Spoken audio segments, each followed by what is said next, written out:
Hello and welcome to question 7, APGP. Now, despite APGP being quite a straightforward topic when you are being taught in your lectures or tutorials, APGP questions are a tricky bunch, right? And let me tell you why they're tricky. Number one, the formulas are not in your MF26.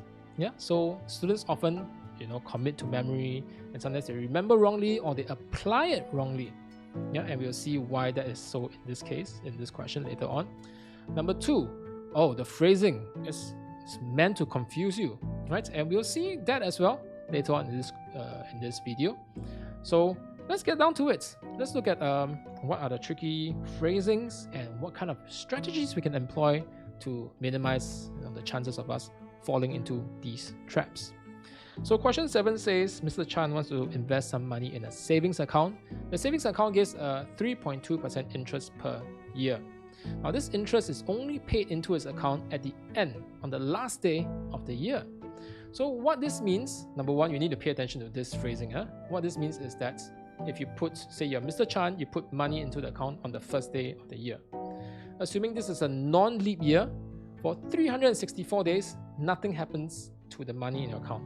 But on the 365th day, you get the interest credited into your account. You get more money. Okay, this is particularly important in part 1 and part 2 to understand this idea.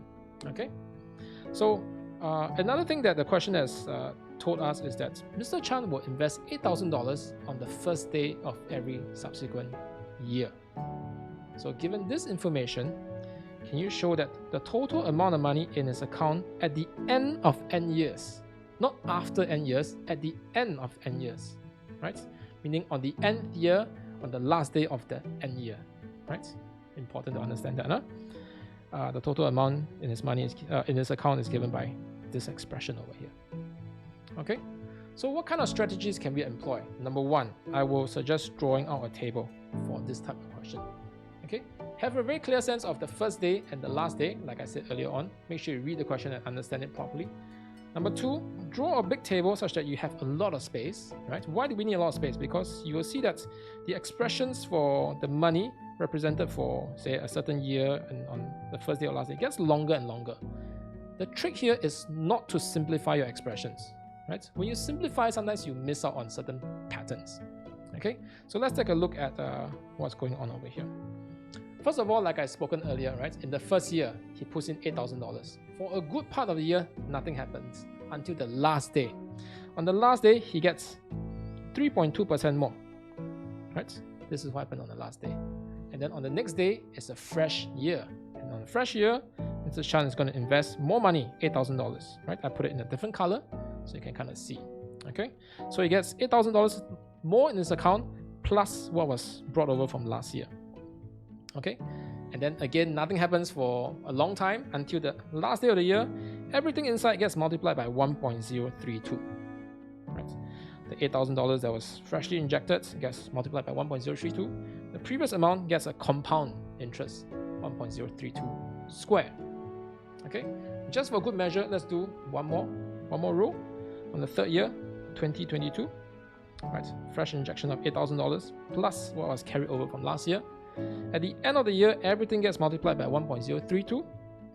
So 1.032 times this gets power 2, this gets power 3. Now we're ready to do the nth year. So the nth year, right, you get $8,000 in front here, plus ... My last term over here will be 1.032 to the power of n minus 1 times 8,000. So you should always check, is it n minus 1, n plus 1? How do you know? Let's look at the pattern, right? If you look at the preceding rows, the rows before that, the last term over here is 1.032 to the power of 2. This happened on the third year. So power 2 on the third year. This is power 1 on the second year. You can always see the power is 1 less than the year number. So if my year number is n, this will be n minus 1. Do you know what I'm talking about now? Drawing a big table, make sure you don't simplify expressions so that you can see patterns clearly, right? And make sure you write out big. Don't write small and make it difficult for yourself to read. But in any case, I'm not really interested in this. I'm interested in how much money he has at the end of the year. Remember, end of the nth year. So this is what I want.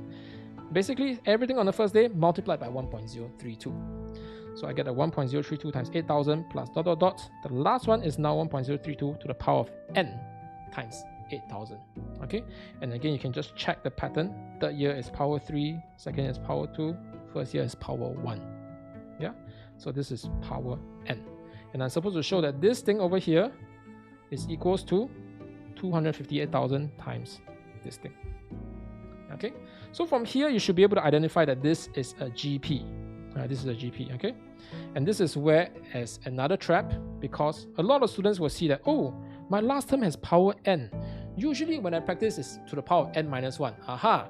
So that means my partial sum, I should do a times r to the n plus 1 minus 1. This is wrong. Now, why is this wrong? Okay, one thing to remember is we need to actually take note on the number of terms we are adding up. Number of terms, okay? When we learn our AP sum and GP sum, okay, this formula for the GP sum is on the basis that we are summing up n terms, from the first term to the n term. Okay, so let's just do a quick check to see if there are n terms inside here. Okay, how do I know there are n terms? Because the first term is 1.032 to the power of 1. The second term will be 1.032 to the power of 2. Third term will be to the power of 3. And the n term will be to the power of n. There are indeed n terms over here. Okay, so we are not raising to the power of n plus 1. This is what I talked about earlier. You may have remembered the formula, but you might apply it wrongly because you didn't memorize the part that we are summing up n terms. Yeah, so it can be quite tricky. Okay, so what you can do, right, is recognize that a, right, my first term is 1.032 times 8,000, and my ratio is 1.032. Using the partial sum formula, right, a into r to the power n minus 1 over r minus 1. This is my a, this is my r raised to the power n minus 1, and r minus 1. Then you'll get exactly what you're supposed to show. Okay, this is part 1. If you're not comfortable with this method, there's something else you can do. Alright, for this GP over here, what you can do is factorize out 1.032 times 8,000 from every single term. If you factorize it out, it will look like this. You factor out this at the front, and then your first term will now be 1, the second term will be 1.032, and then so on, and then your last term will be 1.032 to the power of n minus 1. I believe this is the form that most students will be more comfortable with, the ones that we see in our practice and tutorials. Okay, so if this is better for you, this is what you can do as well. So my a is now 1, my r is this, then you apply this formula, and it's exactly the same thing, right? And you get the same answer over here. This is the answer for part 1, so we managed to show it. Now for part 2, right? Part 2 says that Mr. Chan, right, after 10 years, he stops putting in the $8,000 and 3.2%. He goes into a new investment mode, and that is just to leave the money as it is in the account, don't touch it, and every year it increases by 1.5%. And this 1.5% again gets credited in at the end of the year. At the end of the year, huh? Okay. So, assuming that Mr. Chan does not withdraw any money, by the end of which year will the total interest be first more than $35,000 from the day that Mr. Chan started his savings account. Okay, yeah. So one tricky thing is that you need to take note of savings account. What is this savings account? This savings account is the one in part 1, the one with the 3.2%. Okay, so we're going to take into account this 10 years, and then from later and after that, how much more time after this 10 years will he start to accrue a total interest of $35,000? So maybe the first thing to do is to find out how much money he has after doing 10 years of 3.2% interest, right? So we can make use of what we found in part 1 and substitute n equals to 10. That will give us this amount of money, right? So he has $95,522-ish after 10 years doing the 3.2% savings account. Now, if you leave this amount of money, 95,000 something, inside the bank account and let it accrue at 1.5% per year, how long does it take for him to accrue a total interest of $35,000?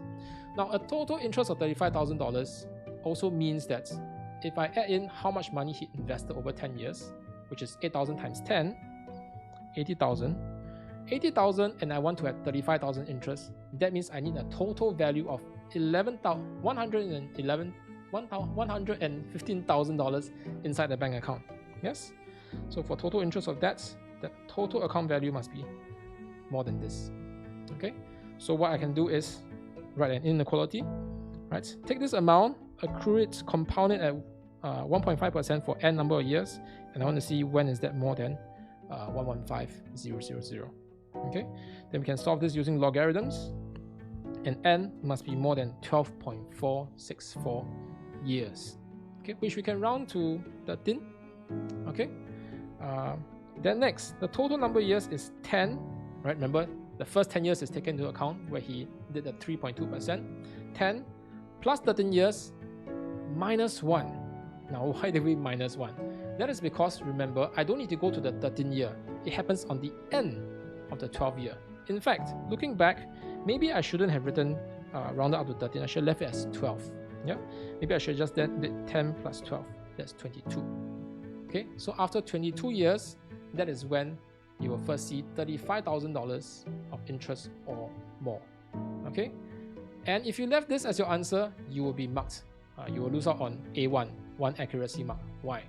Because they ask you for which year. So pay attention to the phrasing, right? Which year? So the year is 2042 because he started investing in 2020. After adding 22 years, that's 2042. Part 2. Okay, now let's look at part 3. Part 3 is onto something new again, right? Mr. Chan is able to receive a monthly payout for a period of 20 years. How this works is that he gets, say, the first year, he gets $850 for 12 months. The next year, he gets $850 plus D dollars per month, right? For another 12 months. And on the next year after that, it's $850 plus 2D, again for a period of 12 months. And this goes on for 20 years. Now, it's been given to us that the total amount of money he collected is this, $352,200. So we want to find out in which year was his monthly payout $1,500. Now you can see clearly this is a AP because the D is our common difference. Okay, so this is a bit different because we need to multiply by 12. Right? So I can say the total amount collected will be 12 months of $850. This represents the first year. Then 12 months of 850 plus D, this is the second year. So on and so forth until 12 times of 850 plus 19D. Not 20D, 19D. Okay? So then I can say that dividing by 12 on both sides, I will get this. Okay? And then I can use sum of AP. Right? AP sum tells me that 20 over 2, which is 10, and then 1007, which is my 2A, plus 19D is equals to this amount. Okay, and then solving for D, you should get $65.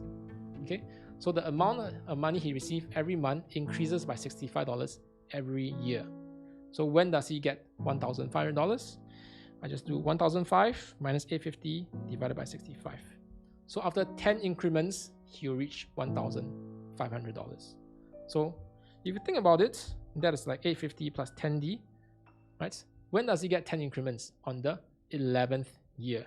Not on the 10th year, on the 11th year. Okay, and because this gives us the answer of M equals to 11. So as you can see, there are many levels of trickery, and you have to read very carefully for AP GP questions. Okay, I hope you found this helpful. If you need further clarifications, let me know in the comments. If not, I'll see you in the next question.